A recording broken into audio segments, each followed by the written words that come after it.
Shri Vineet Jain ji, industry leaders, CEOs, अन्य सभी वरिष्ठ महानुभाव, देवियों और सज्जनों, आप सबको नमस्कार।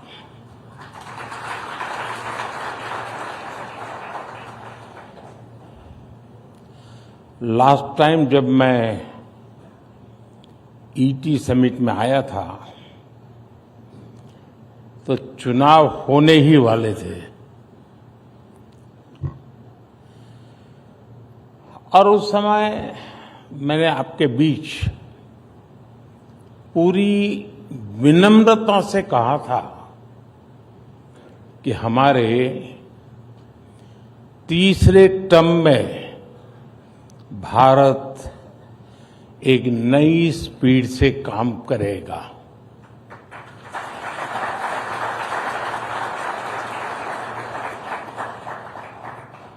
मुझे संतोष है कि ये स्पीड आज दिख भी रही ही है और देश इसको समर्थन भी दे रहा है। नई सरकार बनने के बाद देश के अनेक राज्यों में बीजेपी एनडीए को जनता का आशीर्वाद लगातार मिल रहा है। जून में ओडिशा के लोगों ने विकसित भारत के संकल्प को गति दी, फिर हरियाणा के लोगों ने समर्थन किया और अब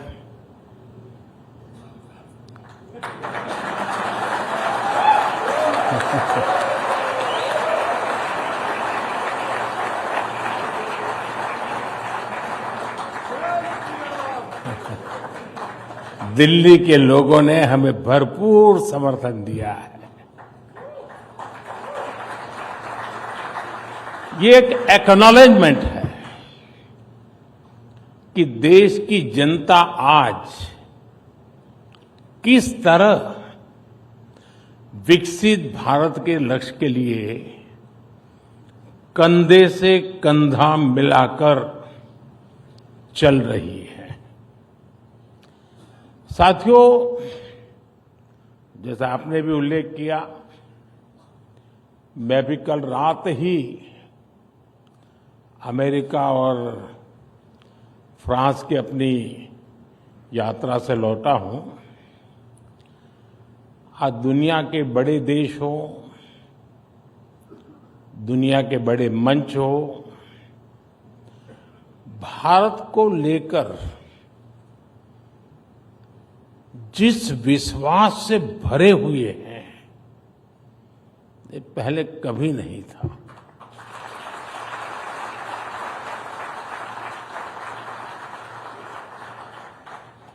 ये पेरिस में एआई एक्शन समिट के दौरान हुए डिस्कशन में भी रिफ्लेक्ट हुआ है। आज भारत ग्लोबल फ्यूचर से जुड़े विमर्श के सेंटर में है और कुछ चीजों में उसे लीड भी कर रहा है। मैं कभी कभी सोचता हूं, अगर 2014 में देशवासियों ने हमें आशीर्वाद न दिए होते, अब आप भी सोचिए,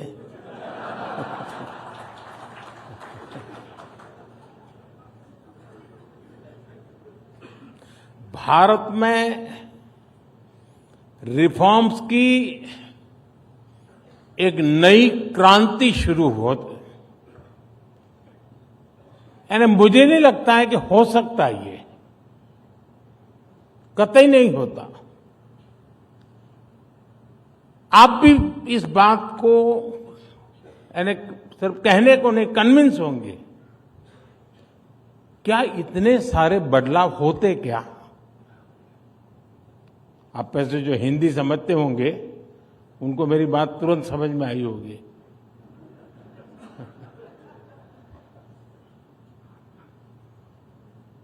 देश तो पहले भी चल रहा था। कांग्रेस स्पीड ऑफ डेवलपमेंट और कांग्रेस स्पीड ऑफ करप्शन, ये दोनों चीजें देश देख रहा था। अगर वही जारी रहता तो क्या होता। देश का एक अहम टाइम पीरियड बर्बाद हो जाता। 2014 में तो कांग्रेस सरकार ये लक्ष्य लेकर चल रही थी कि 2044 यानी 2014 में वो सोचते थे और उनका डिक्लेयर्ड टारगेट था कि 2044 तक भारत को 11th से 3rd लार्जेस्ट इकोनॉमी बनाएंगे।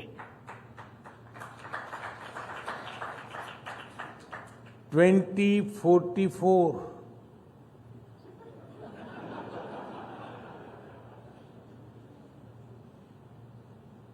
यानी 30 साल का टाइम पीरियड था।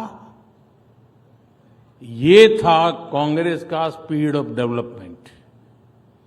और विकसित भारत का स्पीड ऑफ डेवलपमेंट क्या होता है, ये भी आप देख रहे हैं। सिर्फ एक दशक में भारत टॉप 5 इकोनॉमी में आ गया।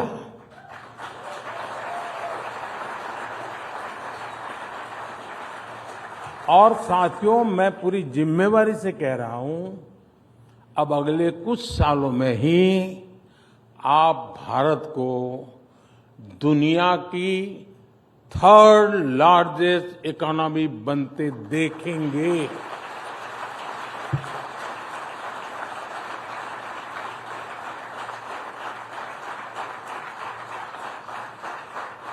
अब हिसाब लगाइए, 2044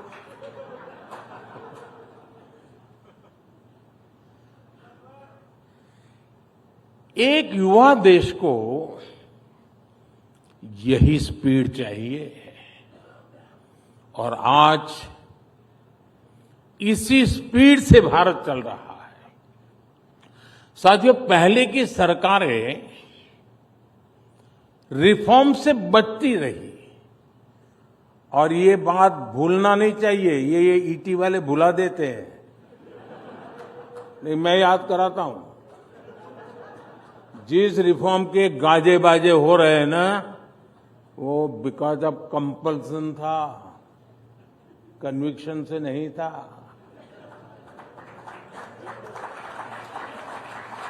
आज हिंदुस्तान जो रिफॉर्म कर रहा है वो कन्विक्शन से कर रहा है।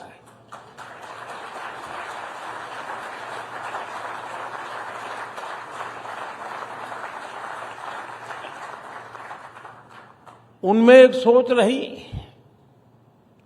अब कौन इतनी मेहनत करे, रिफॉर्म की क्या जरूरत है, अब लोगों ने बिठाया है, मौज करो यार, 5 साल निकाल दो, चुनाव आएगा तब देखेंगे। अक्सर इस बात की चर्चा ही नहीं होती थी कि बड़े रिफॉर्म से देश में कितना कुछ बदल सकता है। आप व्यापार जगत के लोग हैं, सिर्फ हिसाब किताब आंकड़े नहीं लगाते, आप अपनी स्ट्रेटेजी को रिव्यू करते हैं, पुरानी पद्धतियों को छोड़ते हैं, एक समय में कितने ही लाभकारक रही हो उसको भी छोड़ते हैं आप। जो काल बाह्य हो जाता है उसका बोझ उठाकर कोई उद्योग चलता नहीं है जी, उसे छोड़ता ही है। आमतौर पर भारत में जहां तक सरकारों की बात है, गुलामी के बोझ में जीने की एक आदत पड़ चुकी थी।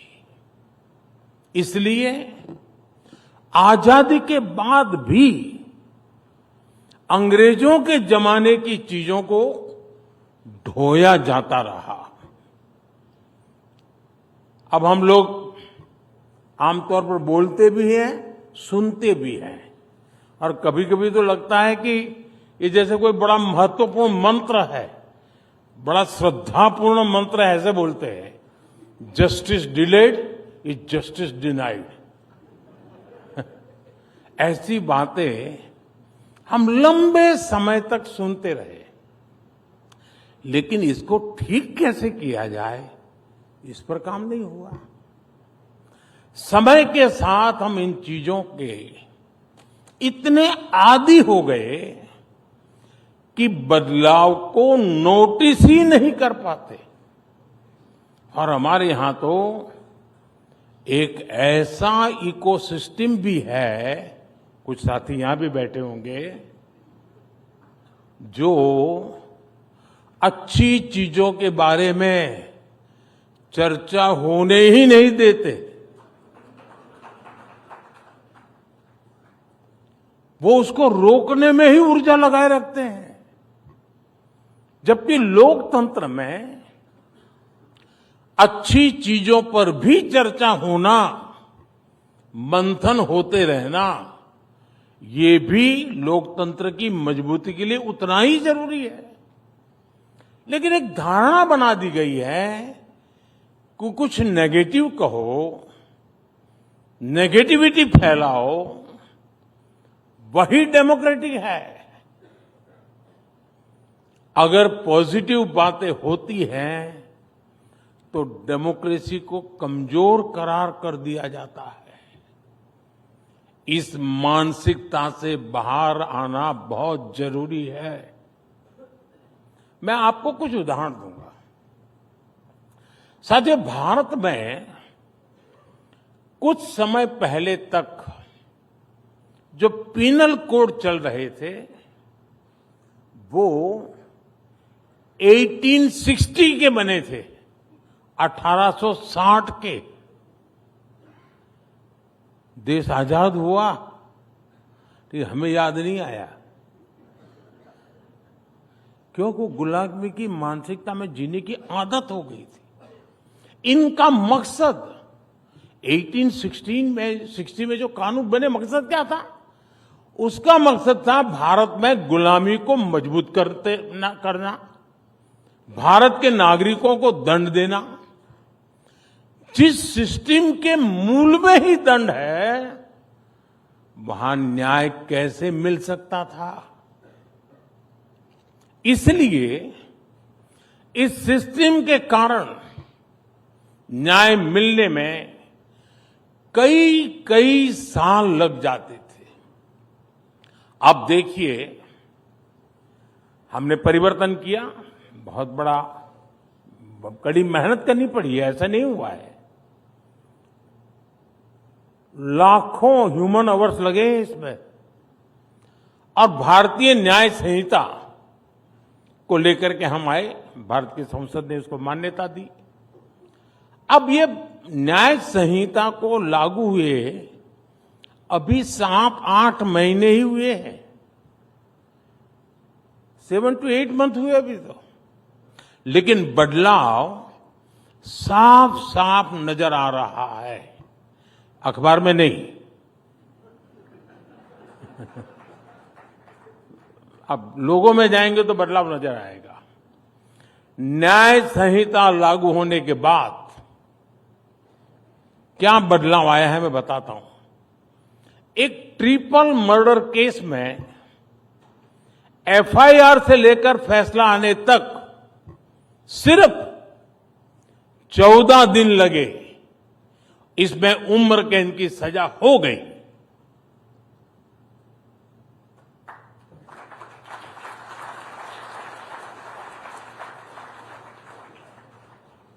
एक स्थान पर एक नाबालिग की हत्या के केस को 20 दिन में अंतिम परिणाम तक पहुंचाया गया। गुजरात में गैंगरेप के एक मामले में 9 अक्टूबर को केस दर्ज हुआ। 26 अक्टूबर को चार्जशीट भी दाखिल हो गई और आज 15 फरवरी को ही कोर्ट ने आरोपियों को दोषी करार दे दिया।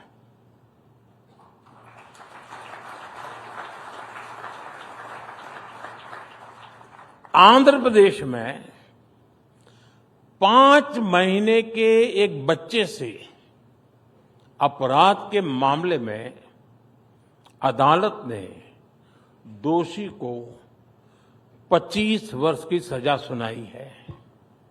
इस केस में डिजिटल सबूतों ने बहुत बड़ी भूमिका निभाई। एक और मामले में रेप और मर्डर के आरोपी की तलाश में ई प्रिजन मॉड्यूल से बड़ी मदद मिली। इसी तरह एक राज्य में रेप और मर्डर का केस हुआ और तुरंत ही पता चल गया कि संदिग्ध दूसरे राज्य में एक क्राइम में पहले जेल जा चुका है। इसके बाद उसकी गिरफ्तारी पे भी समय नहीं लगा। ऐसे अनेक मामले में गिना सकता हूं जिसमें आज लोगों को तेजी से न्याय मिलने लगा है।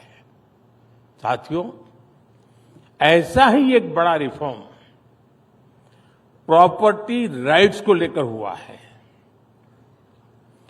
यूएन की एक स्टडी में किसी देश के लोगों के पास प्रॉपर्टी राइट्स का न होना एक बहुत बड़ा चैलेंज माना गया है। दुनिया के अनेक देशों में करोड़ों लोगों के पास प्रॉपर्टी के कानूनी दस्तावेज नहीं है, जबकि लोगों के पास प्रॉपर्टी राइट्स होने से गरीबी कम करने में मदद मिलती है। ये बारीकियां पहले की सरकारों को पता भी नहीं था। और कौन इतना सरदर्द उठाए जी, कौन मेहनत करे? ऐसे काम कोई ईटी की हेडलाइन तो बनने वाली नहीं है, तो करेगा कौन? ऐसी अप्रोच से न देश चला करते हैं, न देश बना करते हैं।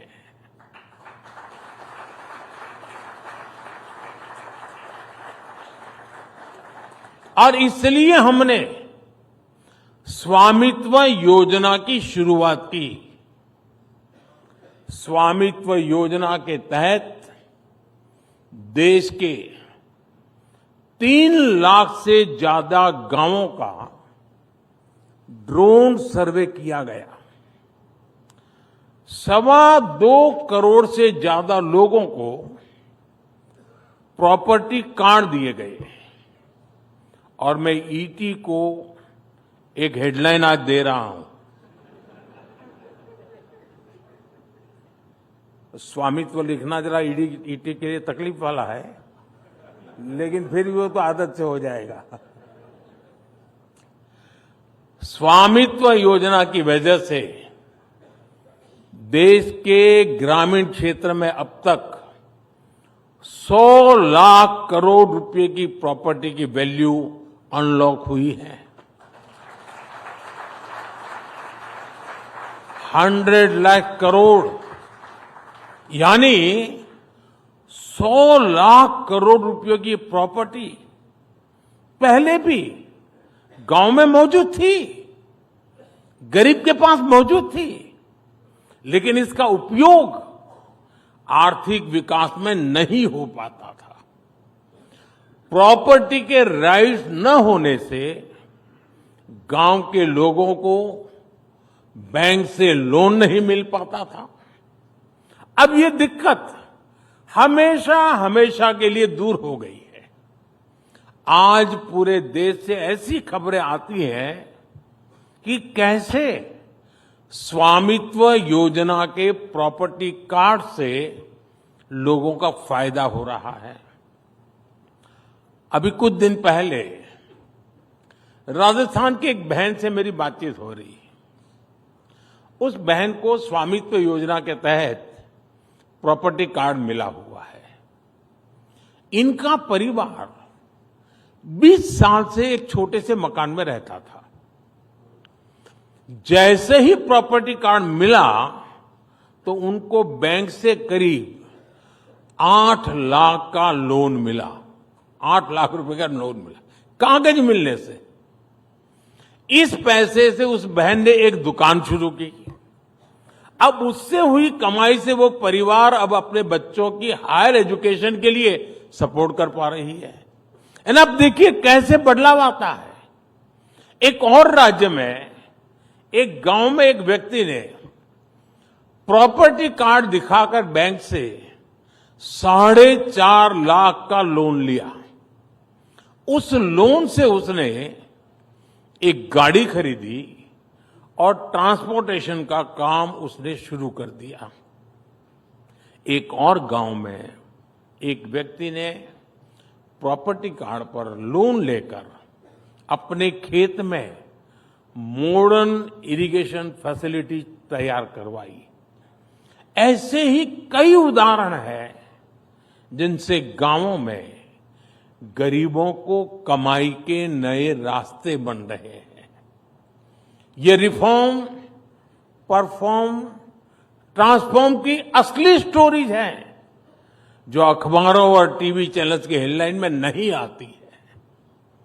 साथियों, आजादी के बाद हमारे देश में अनेकों ऐसे जिले थे जहां सरकारें विकास नहीं पहुंचा पाई और ये उनके गवर्नेंस की कमी थी। बजट तो होता था, डिक्लेयर भी होता था, सेंसस के रिपोर्ट भी छपते थे, ऊपर गया कि नीचे गया। करना ये चाहिए था कि इन जिलों पर खास फोकस करते, लेकिन इन जिलों को पिछड़े जिले, बैकवर्ड डिस्ट्रिक्ट, इसका लेबल लगाकर उन जिलों को अपने हाल पर छोड़ दिया। इन जिलों को कोई हाथ लगाने को तैयार नहीं होता था। यहां सरकारी अफसर भी अगर ट्रांसफर होती थी तो ये मान लिया जाता था कि पनिशमेंट पोस्टिंग पर भेजा गया है।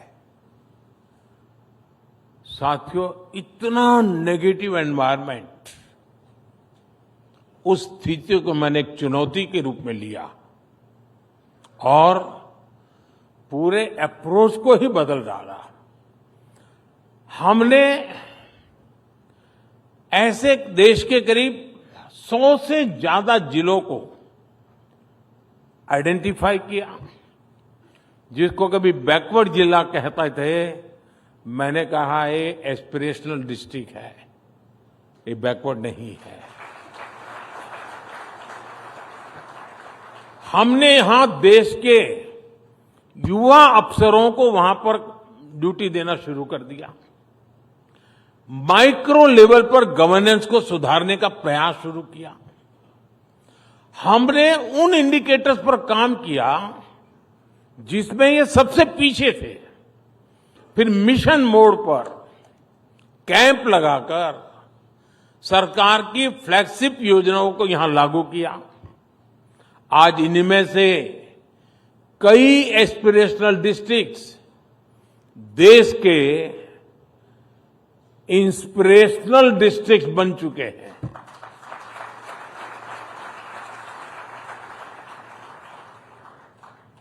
साल 2018 में, 2018 में असम के, मैं उन जो एस्पिरेशनल डिस्ट्रिक्ट जिसको मैं कहता हूं, जिसको पहले की सरकार बैकवर्ड कहती थी, मैं उनका ही जिक्र करना चाहता हूं। असम के बारपेटा जिले में सिर्फ 26% एलिमेंट्री स्कूलों में ही सही स्टूडेंट टू टीचर्स रेशियो था, ओनली 26%। आज उस डिस्ट्रिक्ट में 100% स्कूलों में स्टूडेंट टीचर रेशियो आवश्यकता के अनुसार हो गया। बिहार के बेगूसराय जिले में सप्लीमेंट्री न्यूट्रिशन लेने वाली गर्भवती महिलाओं की संख्या ओनली 21% थी। बजट नहीं था, ऐसा नहीं था, बजट तो था, ओनली 21%। उसी प्रकार से यूपी के चंदौली जिले में ये 14% थी। आज दोनों जिलों में ये 100% हो चुकी है। इसी तरह बच्चों के 100% टीकाकरण के अभियान में भी कई जिले बेहतरीन प्रदर्शन कर रहे हैं। यूपी के श्रावस्ती में 49% से बढ़कर 86%, तो तमिलनाडु के रामनाथपुरम में 67% से बढ़कर 93% हम पहुंचे हैं। ऐसी ही सफलताओं को देखते हुए ही अब देश के हम फिर ये एक प्रयोग बहुत सफल रहा, ग्रास रूट लेवल पर परिवर्तन लाने का प्रयास सफल रहा। तो जैसे पहले हमने 100 करीब एस्पिरेशनल डिस्ट्रिक्ट आइडेंटिफाई किए, अब हम एक स्टेज नीचे जाकर के 500 ब्लॉक्स उनको हमने एस्पिरेशनल ब्लॉक घोषित किया है और वहां हम बिल्कुल फोकस वे में तेजी से काम कर रहे हैं। अब आप कल्पना कर सकते हैं हिंदुस्तान के 500 ब्लॉक्स, उसकी बेसिक बदलाव आएगा, मतलब देश के सारे पैरामीटर बदल जाते हैं। साथियों, यहां बहुत बड़ी संख्या में इंडस्ट्री लीडर्स बैठे हैं। आपने कई दशक देखे हैं, दशकों से आप बिजनेस में हैं। भारत में बिजनेस का माहौल कैसा होना चाहिए, ये अक्सर आपकी विश लिस्ट का हिस्सा हुआ करता था। सोचिए कि हम 10 साल पहले कहां थे और आज कहां हैं। एक दशक पहले भारत के बैंक भारी संकट से गुजर रहे थे। हमारा बैंकिंग सिस्टम फ्रेजाइल था। करोड़ों भारतीय बैंकिंग सिस्टम से बाहर थे। और अभी विनीत जी ने जनधन अकाउंट की चर्चा भी की। भारत दुनिया के उन देशों में से एक था जहां एक्सेस टू क्रेडिट सबसे मुश्किल था। साथियों, हमने बैंकिंग सेक्टर को मजबूत करने के लिए अलग अलग स्तर पर एक साथ काम किया। Banking the unbank, securing the unsecured, funding the unfunded, ये हमारी स्ट्रेटेजी रही। 10 साल पहले ये तर्क दिया जाता था कि देश में बैंक ब्रांच नहीं है, तो कैसे फाइनेंशियल इंक्लूजन होगा। आज देश के करीब हर गांव के 5 किलोमीटर के दायरे में कोई बैंक ब्रांच या बैंकिंग कॉरेस्पॉन्डेंट मौजूद है। एक्सेस टू क्रेडिट कैसे बढ़ा, इसका एक उदाहरण मुद्रा योजना है। करीब 32 लाख करोड़ रुपए उन लोगों तक पहुंचे हैं जिनको बैंकों की पुरानी व्यवस्था के तहत लोन मिल ही नहीं सकता था। ये कितना बड़ा परिवर्तन हुआ है। एमएसएमईज के लिए लोन मिलना आज बहुत आसान हुआ है। आज रेहड़ी पटरी ठेले वालों तक को हमने आसान लोन से जोड़ा है। किसानों को मिलने वाला लोन भी 2 गुने से अधिक किया है। हम बहुत बड़ी संख्या में लोन दे रहे हैं, बड़े अमाउंट में लोन दे रहे हैं और साथ ही हमारे बैंकों का प्रॉफिट भी बढ़ रहा है। 10 साल पहले तक इकोनॉमिक टाइम्स ही बैंकों के रिकॉर्ड घोटाले की खबरें छापता था। रिकॉर्ड एनपीएस पर चिंता जताने वाले एडिटोरियल छपते थे। आज आपके अखबार में क्या छप रहा है? अप्रैल से दिसंबर तक सरकारी बैंकों ने 1.25 लाख करोड़ रुपए से अधिक का रिकॉर्ड प्रॉफिट दर्ज किया है।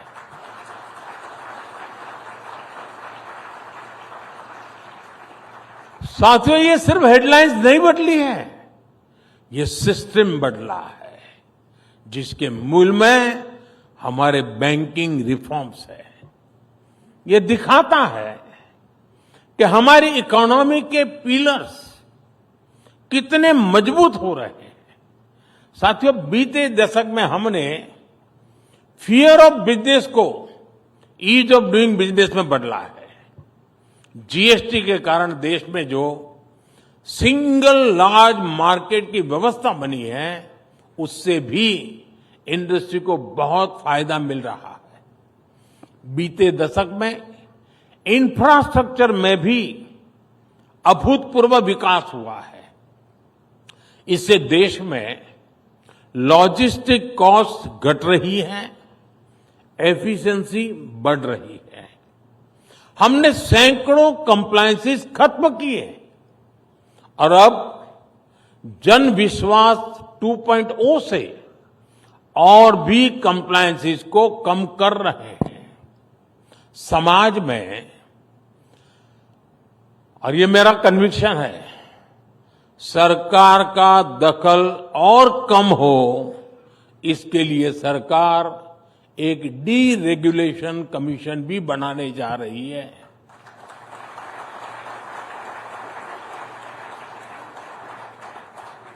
फ्रेंड्स, आज के भारत में एक और बहुत बड़ा परिवर्तन हम देख रहे हैं।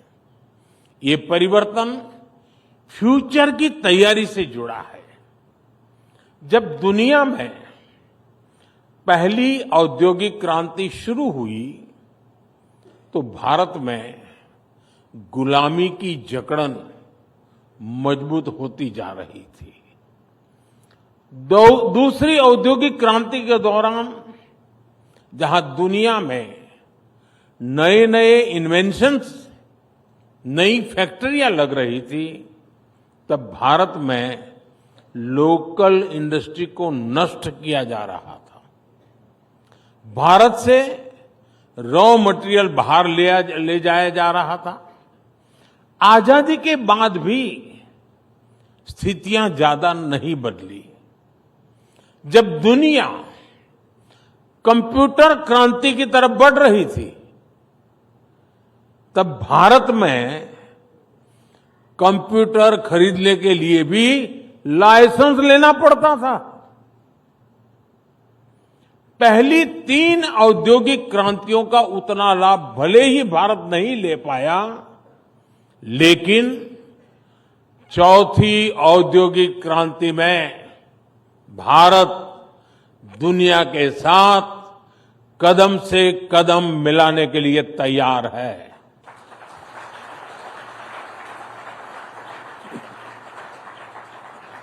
साथियों, विकसित भारत की यात्रा में हमारी सरकार प्राइवेट सेक्टर को बहुत अहम सहभागी मानती है।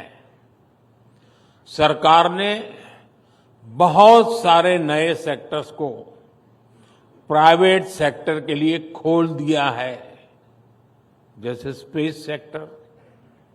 आज बहुत सारे नौजवान,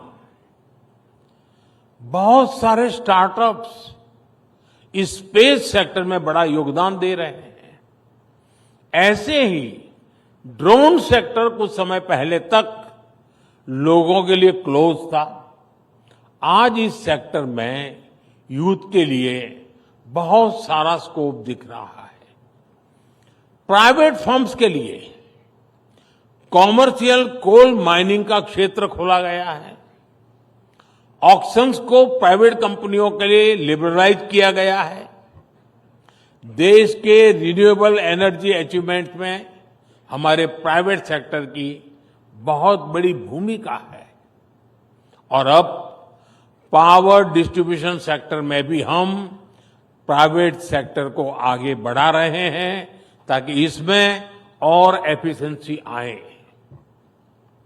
हमारे इस बार के बजट में भी एक बहुत बड़ा बदलाव हुआ है। हमने यानी पहले कोई ये बोलने की हिम्मत नहीं करता था, हमने न्यूक्लियर सेक्टर को भी प्राइवेट पार्टिसिपेशन के लिए खोल दिया है। साथियों, आज हमारी पॉलिटिक्स भी परफॉर्मेंस ओरिएंटेड हो चुकी है। अब भारत की जनता ने दो टूक कह दिया है, टिकेगा वही जो जमीन से जुड़ा रहेगा, जमीन पर रिजल्ट लाकर दिखाएगा। सरकार को लोगों की समस्याओं के प्रति संवेदनशील होना बहुत जरूरी है, उसकी पहली आवश्यकता है। हमसे पहले जिन पर पॉलिसी मेकिंग का जिम्मा था, उनमें संवेदनशीलता शायद बहुत आखिर में नजर आती थी, इच्छा शक्ति भी बहुत आखिर में नजर आती थी। हमारी सरकार ने संवेदनशीलता के साथ लोगों की समस्याओं को समझा, जोश और जुनून के साथ उन्हें सुलझाने के लिए जरूरी कदम उठाए। आज दुनिया की तमाम स्टडीज बताती है कि बीते दशक में जो बेसिक सुविधाएं देशवासियों को मिली है, जिस तरह वो एम्पावर हुए हैं, उसके कारण ही सिर्फ 10 साल में 25 करोड़ भारतीय गरीबी से बाहर निकल आए हैं। इतना बड़ा वर्ग न्यू मिडिल क्लास का हिस्सा बन गया। ये न्यू मिडिल क्लास अब अपनी पहला टू व्हीलर, अपनी पहली कार, अपना पहला घर खरीदने के सपने देख रहा है। मिडिल क्लास को सपोर्ट करने के लिए इस वर्ष के बजट में भी हमने जीरो टैक्स की सीमा को 7 लाख से बढ़ाकर 12 लाख किया है।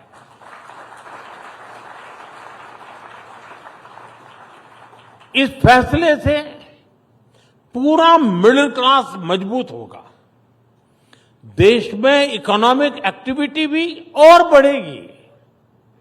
ये प्रोएक्टिव सरकार के साथ ही एक सेंसिटिव सरकार की वजह से ही संभव हो पाया। साथियों, विकसित भारत की असली नींव विश्वास है, ट्रस्ट है। हर देशवासी, हर सरकार, हर बिजनेस लीडर में ये एलिमेंट होना बहुत जरूरी है। सरकार अपनी तरफ से देशवासियों में विश्वास बढ़ाने के लिए पूरी शक्ति से काम कर रही है।